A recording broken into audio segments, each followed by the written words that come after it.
These are 3 stories located in 3 typical American cities. 1 seafaring, 1 manufacturing, and 1 rural. But they also form 1 story to be found all over the USA. The story of how democracy is doing in the midst of war. Let it begin where America began, on the Atlantic coast. In the Norfolk Navy Yard, there's a machinist named Wesley Goodrich. Lives in a trailer. Used to live in a 6-room house about 50 miles from Norfolk. But Goodrich wanted to do war work. The day he heard the government war housing project was opening up, he went over. The project wasn't completed. In war, we don't wait for the grass to grow. These homes were being occupied ahead of schedule. Schools wouldn't be up for a few more months. But they moved in. The youngsters didn't mind. No American kid is going to run around unschooled for very long. The parents got together, and Mrs. Goodrich sprang an idea. Why not start up the schools right in the newest batch of houses? Good idea, said Mr. Lowe. Practically overnight, his assistant, Victor Peirce, procured equipment.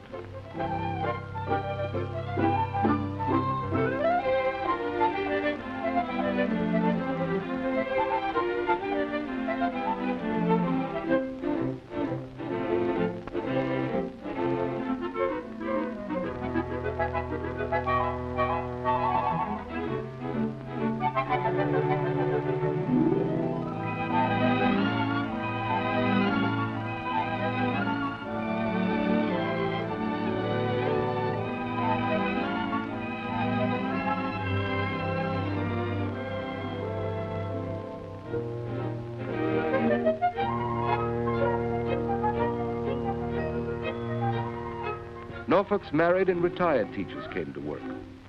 Also, some of the war workers' wives, who had taught school in other parts of the country. This school was just like home, the kids said, the same kind of house. It never occurred to the citizens of Alexander Park that they did anything notable here. Schooling, especially during this war, they said, is one thing that has to be made no matter how.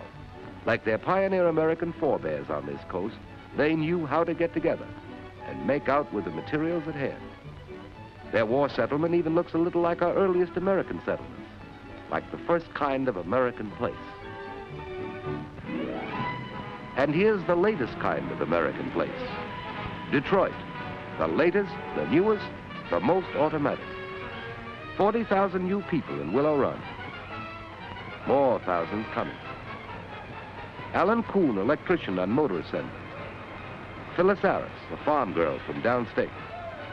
Kenneth Watson, chief inspector on final assembly, formerly in the automobile business. There were no houses here. We're building houses fast as possible, but we had to build the war plants first, the way a good farmer first puts up his barn. So these workers bought trailers.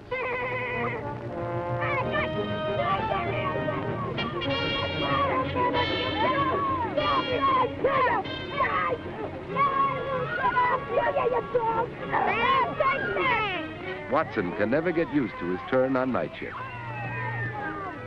Keep quiet, your daddy's trying to sleep.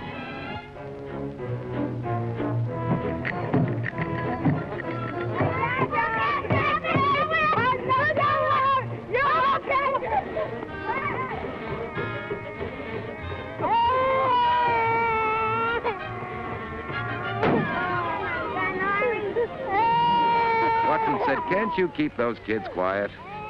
They haven't anywhere to play," she told him. "Okay," said Watson. He had an idea. There were a lot of old WPA tool shacks around, and the WPA was going out of business. A union representative signed with Kenneth Watson as custodian of 6 of the shacks for use in a recreation project.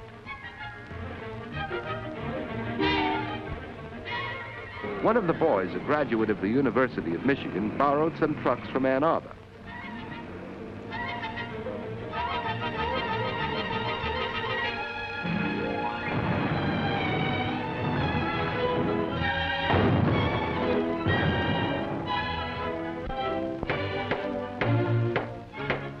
Alan Kuhn put in some time. So did Phyllis Harris.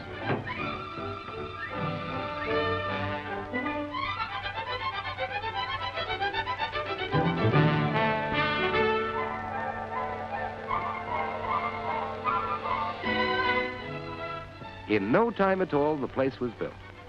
Not exactly palatial. We can do a better job later, soon as some of the nursery school and recreation projects for war workers get underway.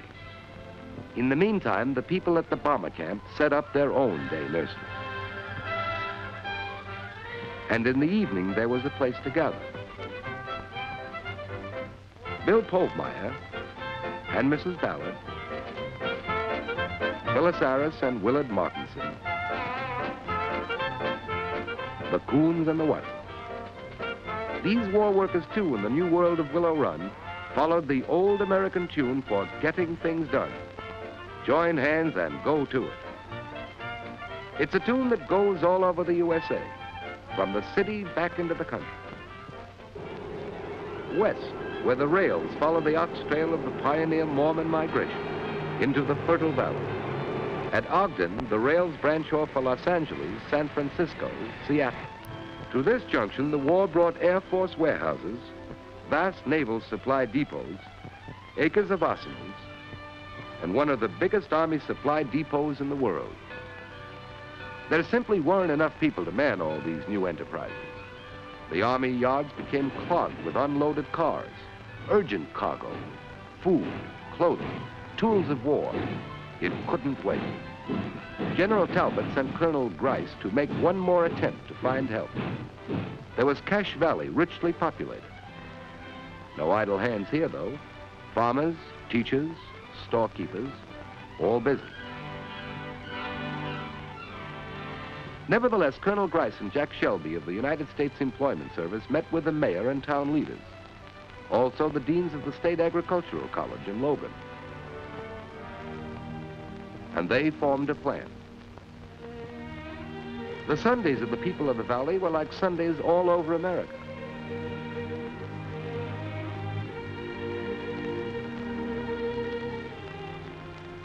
Until the Army asked for help. The people responded. At 4 a.m. of a Sunday, the school bus started clear across the state line. From all over the valley, school buses pressed into Sunday service made connections with a special Sunday train. From Willard, from Clarkston, from Brigham, people came giving up their day of rest to work for the Army.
The whole valley turned out. They unloaded 50 cars, 100 cars.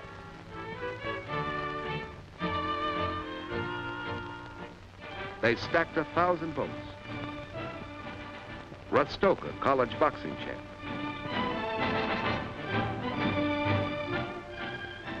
They stacked 250,000 shovels. William England, editor. Amos Griffin, farmer. Maroney Daines, clerk at Tingwell store. They loaded iron for construction.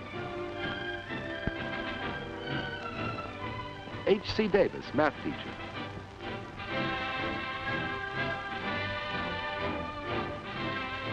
They assembled trainloads heading out for the fronts, all over the world. Every Sunday, 10,000 man-hours of labor. The stuff of war checked in, headed out, on schedule. By the people of Cache Valley, Utah. Same as the people of Detroit, Michigan, Norfolk, Virginia. People in a democracy where any man can take the initiative, where every man knows how to cooperate. That's how it works in peace. That's how it wins in war.